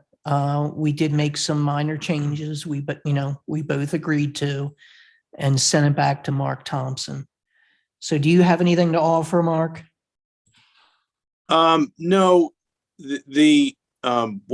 what I had done was Jeff had asked me to, based on the discussion at the last meeting, put together an ordinance, and I took the duties of the township manager that were already enumerated and broke them out between the two new positions and added some additional language to suit the discussions I've had with Jeff. Jeff reviewed those. Melissa did as well, made some changes, and it's being presented to the board now for your review. And if you want to move forward with, if you feel that the language is appropriate, then the action item would be to direct me to advertise that for possible enactment at the next meeting. So you made a good point, Mark, that Melissa and Jeff have looked at it, because I think it is a relatively simple ordinance. I think it's clear, it's easy to understand, but I think the responsibilities are correct, but I just wanted to make sure that Melissa and Jeff thought the same, and I'm being told that that's the case. Yes. And Melissa, you're happy? Melissa, okay. Melissa, you I there? don't, I don't know if Melissa's on, but we both did review it and then made some changes and sent it back to Mark. Okay, and you're I happy? am. I'm happy. Good. Because I think it's really pretty simple. You know, sometimes these can get complicated, Mark, and this one's a pretty simple one. So simple's good. So I think it looks good. Yeah, I really just took what was already there and you know, with Melissa and Jeff's assistance, we broke them. I took a first pass and then they moved some things around and we added some additional language. So it's really a lot of the duties and responsibilities that are already in the ordinance and with some additional information. So yeah, so if the board is satisfied with the language in that ordinance, then you would make a motion to direct the solicitor's office to advertise it for the next meeting. So are there any revisions or concerns with the current revised ordinance? Nope. Okay. And just real quick, as far as some background as to what we're talking about here, the ordinance, as it was originally written, it talks about a specific township manager position that encompasses both the financial oversight and then the operational oversight of the township. And what we've done, because of how we've restructured the office, is we don't really have that singular position anymore. And so what Mark was talking about is dividing the original ordinance into the two positions that this board created. Actually, we didn't really create these positions. Melissa and Jeff kind of created them themselves by their doing what they were most talented at doing. And so that's what we're talking about here. Is this ordinance is simply separating the duties of the initial township manager into the two new positions that we have with Melissa and Jeff. Okay, well, so do we need to make a motion to approve the advertisement? Okay. So I make a motion to approve the advertisement of ordinance number 2022-01, an ordinance in Franklin Township, Chester County, Pennsylvania, amending the regulations in the code of the Franklin Township, Chapter 1, Part 3, to create the Office of Township Operations Manager and Township Controller. May I have a second? I'll second that. Was that Nancy? It was Donna. Donna. Okay, thank you, Donna. I'm sorry, as I'm looking at it now. Sorry about this. So Mark, should it say at Township Controller and Office Manager? Because that's her title. I think it does further down, Donna. Okay, it doesn't say it in the title. Is that okay? That's okay, yeah.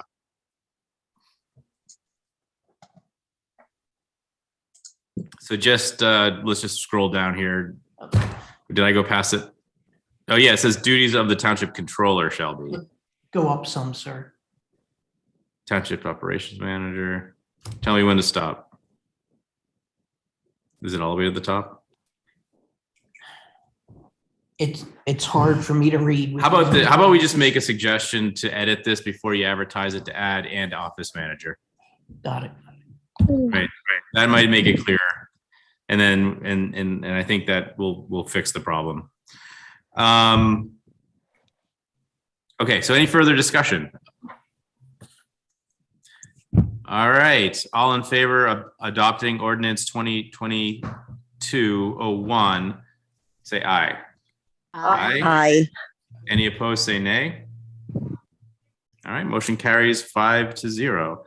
So let's just let the record state that we will just need to add the and office manager to the title. All right. You got that, Mark? Yes. Okay. Thank you very much. And so now with that out of the way, we go to Dawn. 2022 bid awards for Crossan Park and municipal office mowing. I hope Jeff can clear up about what that's entailed. Sure, I'd be happy to. If the board members remember from last month, I had asked permission to actually rebid this project because we had only received a single bid. And since that bid was vastly different in pricing from the year before from a previous contractor, I wanted to be able to do some research and then say that we've bid it for a second time to see what other pricing that we would receive. So we did receive two bids. The first one is from JPS Landscaping of $49,800. That's for the mowing at Crossan Park, the office. There are some garden duties there as well. And the second bid is from KMC Property Maintenance of $51,130. Now, KMC had bid on this project before. I did talk to them on the phone about that we would be rebidding it. They understood why. And from an independent consultant that I work with, he was, we don't do business with, he was saying with the war in Europe, gas prices, and a lot of the landscaping contractors are having a hard time keeping people, let alone competent people. So in today's world, unfortunately, I'm being told that the prices that we received are not out of line anymore. Now, I had given the board members copies of the bid form from each contractor, but just so you know, it's based on an approximate quantity. So if we go less or more, we keep the same unit price. That doesn't change. So if we get a long spout with a drought or something else, the township has the ability to hold off for a couple weeks or whatever is needed, and then we can move forward. On the flip side of this too, there have been some rains, some years where we've received so much rain that the contractor had to be out there twice a week cutting it, because it was just getting to be too much. So I'm happy to entertain any questions that the board may have, but I would recommend that the Board of Supervisors approve the JPS landscaping bid this evening at the unit prices described therein. So Jeff, I have a question for you. You said KMS bid before. What was their bid? Is it the same 51,130? Actually, Donna, to be honest, some of their line items actually increased from the previous month. So some of their prices went up from their previous bid, but it's close, but it's in the ballpark. Okay. And the bottom, the numbers are very similar between JPS and KMC. So at least you have that internal consistency that one isn't that much higher than the other. Yes. Yes. Okay. I don't know if anyone else has any other questions. I'm happy to answer them. I have another question. Have we worked with these guys before? Either one of them? We do have a previous work history with JPS Landscaping, which has been a very, very good one with the mowing that they've done. Okay, good. That's what I wanted to know too. And I've actually heard from a couple of the neighbors, a couple of different people. I'm trying to think of the gentleman's name. I think it's Mr. Shaw, who lives next door to the park, and he had glowing things to say about the mowing itself and how straight the lines are. So I've heard that from other people as well. Well, that's good to know. All right. Well, if anybody has any more questions, I make a motion to approve JPS Landscaping and Lawn Care LLC's bid at the unit prices described as submitted for the bid of 2022's Township Park and Municipal Building Mowing, seconded by, I'll second that, Dawn. thank you. Any discussion? All in favor? Aye. Aye. Aye. Motion carried 5-0. Okay. Before we move on to the extension letter, is there a motion required for the extension letter? Yes, sir. But that's okay. Before we do that, we have Guy Swift here from the Avondale Fire Company. I guess he wasn't, he's not on the motion sheet, but he's been politely sitting here waiting all night to give a quarterly report. So I'd like to hand it over to him to talk about what's going on this year at Avondale. All right. Thank you. Just want to give you a report from January 1. It'll be the first quarter of the year. Avondale EMS, for the first quarter, we had 331 dispatches. Out of them 331, 3 have been in Franklin Township. All of our transports with Jennersville closed, and we've had, out of them calls, we had 77 transports to Chester County, 110 to Christiana, Delaware, 13 to AI DuPont, 3 to Wilmington, 1 to Riddle, and actually 1 to Union in Maryland.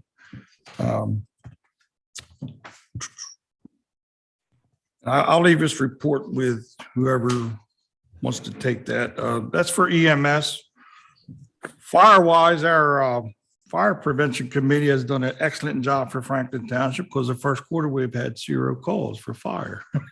We've had 118 dispatches. Daytime is our busiest time. We had with 47 calls for the first quarter. 7 to 3 is 29 dispatches. 3 to 11 is 18 dispatches. 11 to 7 is 14 dispatches.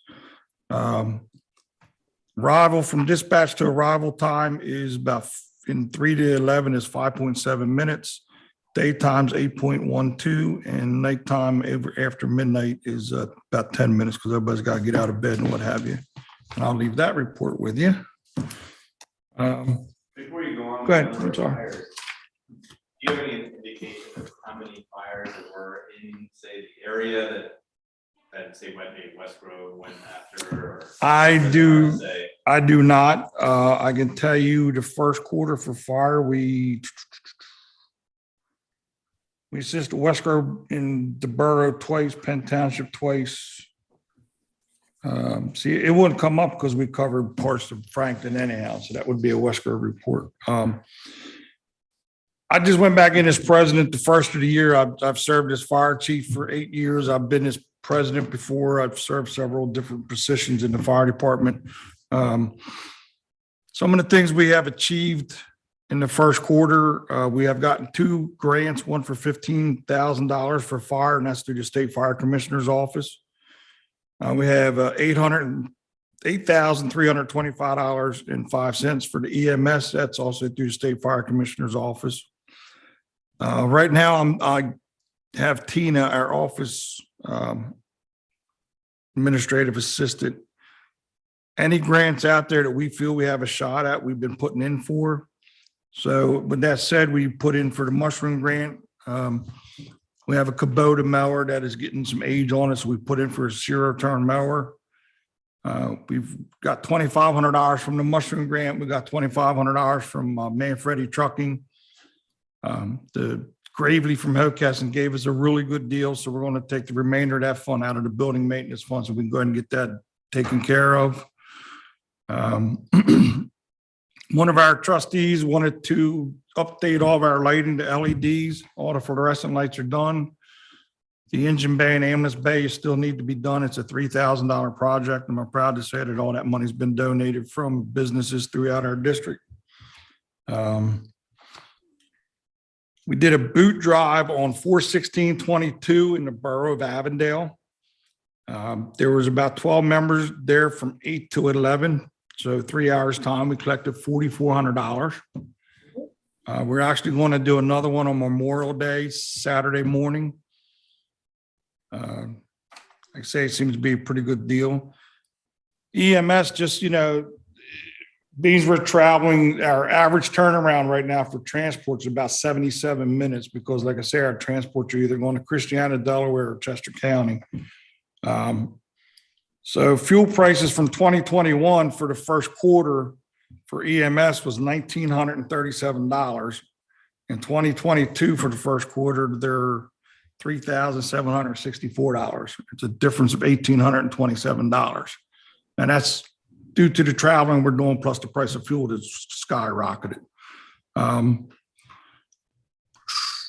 New Garden Township, I've been working with them very closely. They have given us $300,000 to additional from their fire and EMS contract, and they purchased us a new ambulance. The new ambulance is actually sitting in the firehouse. It is going to the expo in Harrisburg this weekend. Monday, it'll start getting the radios and stuff put in it. So the reason why is the two ambulances we have over 100,000 miles on them. So we're going to try to get the other Ford re-chassied. We'll have the new Ford to go in service, and then we're probably going to get rid of the older Chevy ambulance at some point. Some of the stuff we put in for, like say the mushroom grant, we got awarded that. We have a Walgreens local donation grant out there. Tina filled out all the paperwork on that. I already went over the PEMA grants. Act 10 grant for EMS is for EMS equipment. We put in for that. We also put in for a CCDES grant. It's going to be for EMS equipment and some other stuff. It's $180,000. We put in for a radio grant because we still have problems when we go to Newcastle County communicating.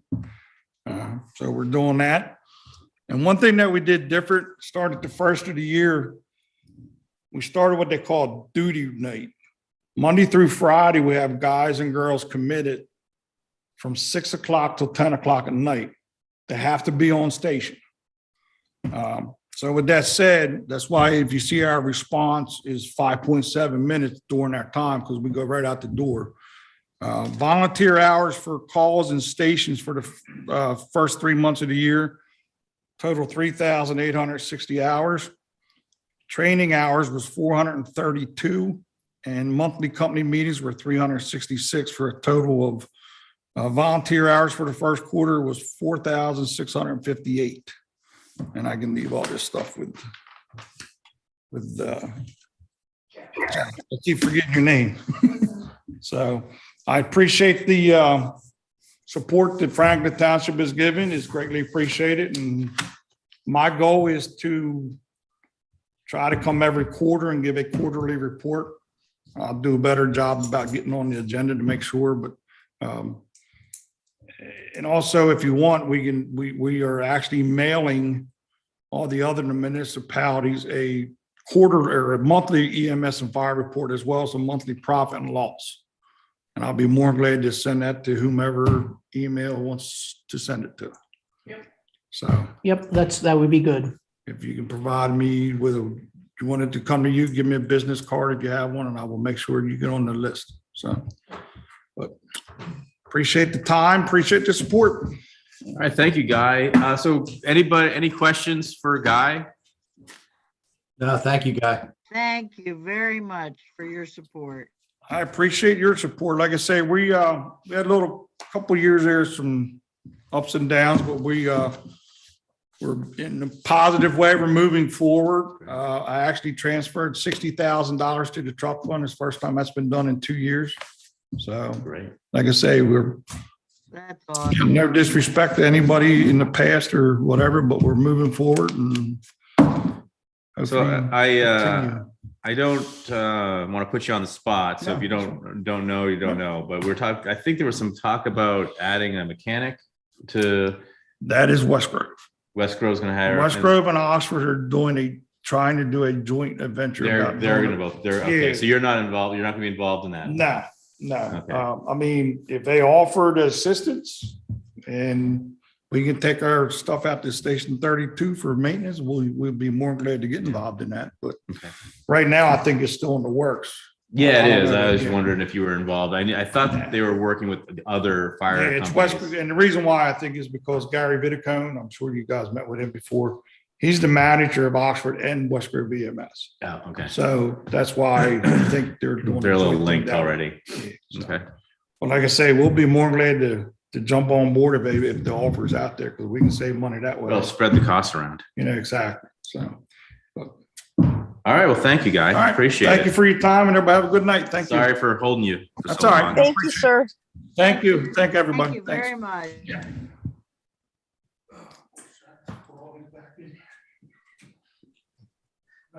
All right. Yeah, it has been a long day. All right. We have been all over the place, ladies and gentlemen. Do Let's you get want me to back do the Nori on track. Heckroot letter? You can mute your. All right. So the next topic is the extension letter for the Heckarote development. If the I don't know, I don't believe Nori has ever come to the board.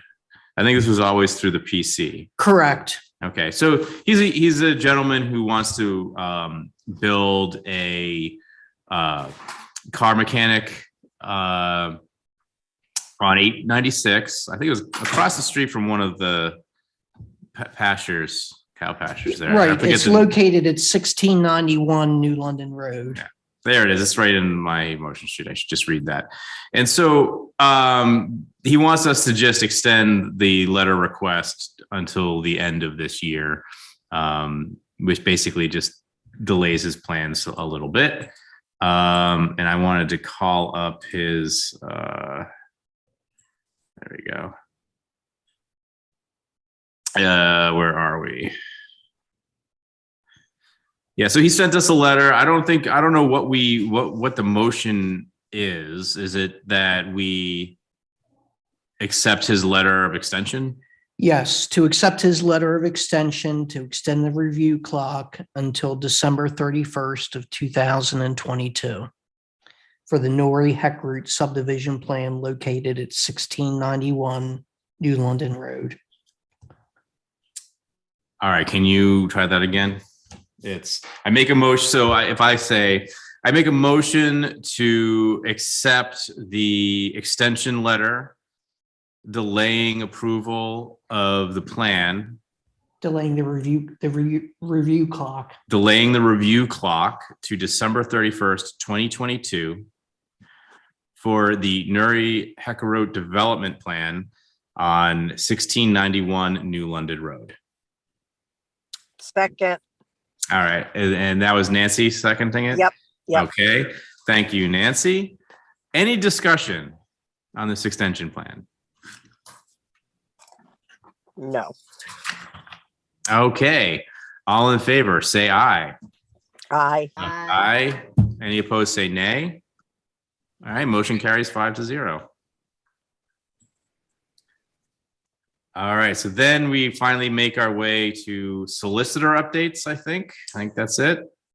And that the only thing on this for solicitor updates is the Holmesy agreement.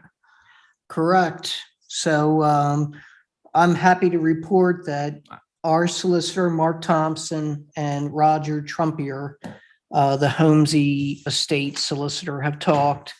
And Mark, it seems like we're all in agreement now, along with Natural Lands Trust. Would you agree? Yeah, I had reviewed the trail easement some time ago, and that was provided to Natural Lands Trust, who then provided it to the property owners, and there was some back and forth concerning the language. The most recent iteration of the trail easement contains the language that I requested concerning indemnification. Basically, the owner would indemnify the holder, which is the township, as well as the beneficiary, which is Natural Lands Trust, against anything related to claims that involve the owner. There was some mutual indemnification that has been removed. So the current trail easement, that is satisfactory to me, and I can recommend it to the township. We went directly to the property owner's attorney, and he responded last week that he did not have an issue, and the owner did not have an issue with the language. So that's where we are. And just to introduce too, Robin Jenny from the Natural Lands Trust is on the Zoom call this evening. And it's my understanding that they are fine with the language as well, right, Robin? Yes, we are. Thank you very much. So we can close this down, right, Mark? We can actually say it's done. Well, I think that, I mean, if I could, maybe I'll defer to Robin, but the documentation appears to be in order to move the transaction forward. So is that correct, Robin? Yes, that's correct. So this is one of the, pretty much the last big piece to fall into place. The survey was completed a few weeks ago. We are internally completing our baseline documentation report.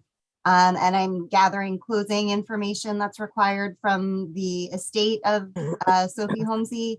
I anticipate and I'm hoping within 3 weeks we should be at the table. So I'll certainly be back in touch with the township to coordinate, who will attend to sign and such, and any final reviews that you would like to see.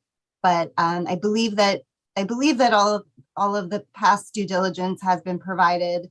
Happy to answer any questions and appreciate your patience. These pretty much always take longer than we expect them to. I really should just vastly overestimate anymore, but really appreciate your patience and your partnership for this easement, both the conservation and the trail easement. Mark, who should sign on behalf of the township? I would suggest the chairman. So Robin will need to change that language within the agreement to Dave Gerstenhaber.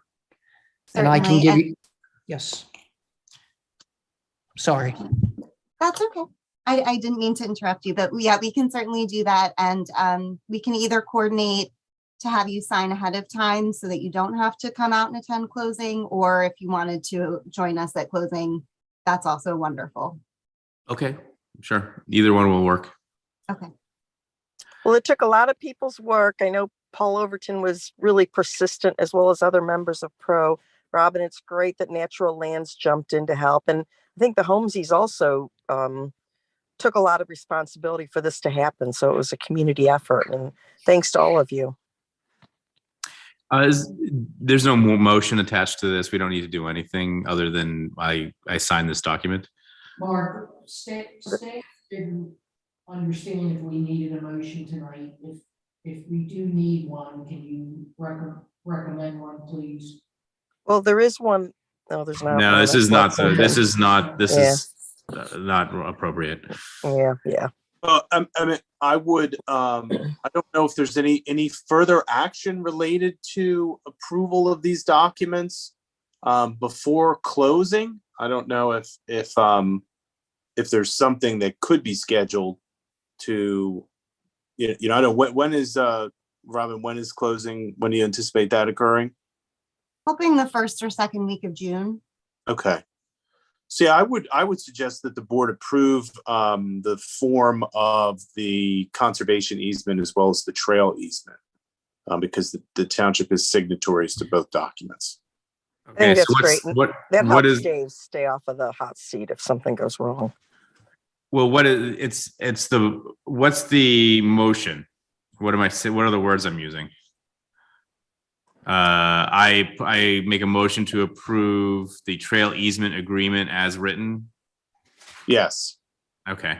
It's not just the trail easement, it's also it's both the property. Oh, as well as the conservation easement. Okay, I'll just leave a quick note. Conservation easement, conservation and trail easement. Correct. As written. And then I probably need to mention the Holmesy On the Holmesy property or Yeah, on the something. Holmesy. Yeah, so as part of the Holmesy easement agreement. Yeah.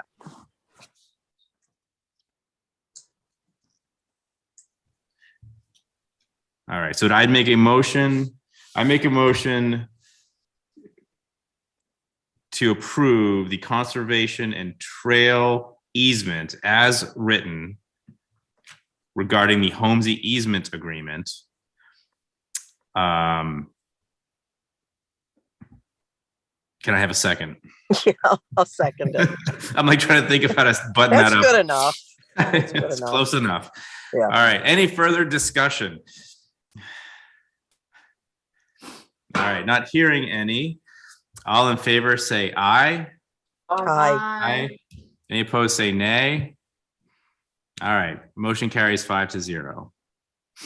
Thank you all so much. All right. Thank you. Thank This is you. such a tremendous amount of work to get these things done. And so thank you for hanging in there. Okay, so we're moving on to public comment, unless there are any other surprise guests. No more surprise guests? Well, Okay. we don't need Lexington Point then. No, this is a holdover from, I think, last month. Okay. All right, so public comment. This public comment can include any topics attendees might want to share. Commenters must state their name and whether they are a township resident or a taxpayer of the township. Do we have any public comment this evening? All right, not hearing any. I propose a motion to adjourn tonight's meeting at 9:01 p.m. Any discussion? All in favor? Anyone need to pad their time for their all right, all in favor say aye. Aye. Aye. Any opposed say nay. All right, ladies and gentlemen, have a good night. Good night. Thank you, everybody. Night. Everyone.